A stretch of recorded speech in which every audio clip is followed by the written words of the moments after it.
Magandang araw po. Narito na po ang magiging lagay ng panahon ngayong araw ng Linggo, May 25, 2025.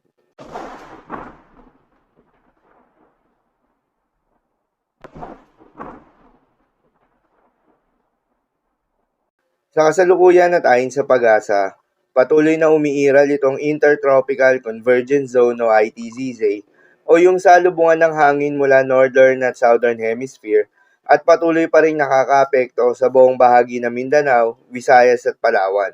Dahil dito ay asahan pa rin yung maulap na kalangitan na may kalat-kalat na mga pagulan at thunderstorms. Habang easterlies naman o yung mainit na hangin galing sa may karagatang Pasipiko ang patuloy na nakakaapekto sa nalalaming bahagi ng ating bansa kasama ng Metro Manila.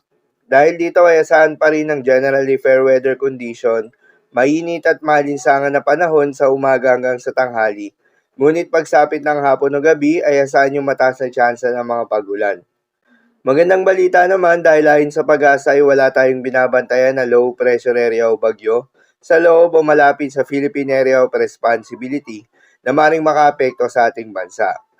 Gayunpaman, maging handa pa rin tayo dahil ayon sa datos ng pag-asa, posibleng isa o dalawang bagyo ang maaaring pumasok o mabuo sa loob ng Philippine Area of Responsibility ngayong buwan ng Mayo. Para naman sa magiging lagay ng panahon ngayong araw ng Linggo, dahil nga sa epekto nitong Intertropical Convergence Zone, asahan sa Visayas, Mindanao, Palawan, Sorsogon, Albay at Masbate, ang maulap na kalangitan na may kalat-kalat ng mga pagulan at thunderstorms. Posible ang mga pagbaha o pagguho ng lupa, dahil sa katamtaman hanggang sa kung minsan ay malakas na pagulan. Habang sa Metro Manila at nalalabing bahagi pa ng Luzon, ay asahan naman yung bahagyang maulap hanggang sa maulap na kalangitan na may kalat-kalat ng mga pagulan o thunderstorms. Dulot naman yan ng easterlies. Posible rin na mga pagbaha o pagguho ng lupa during severe thunderstorms.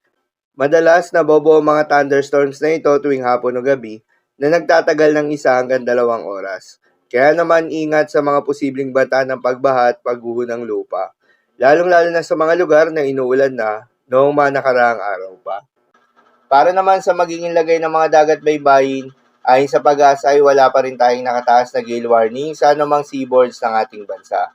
Kaya naman malayang makakapamalaot yung mga kababayan nating mangingisda at yung may mga maliliit na sasakyang pandagat, ngunit iba yung pag-iingat pa rin, lalo na kung meron tayong offshore thunderstorms activity.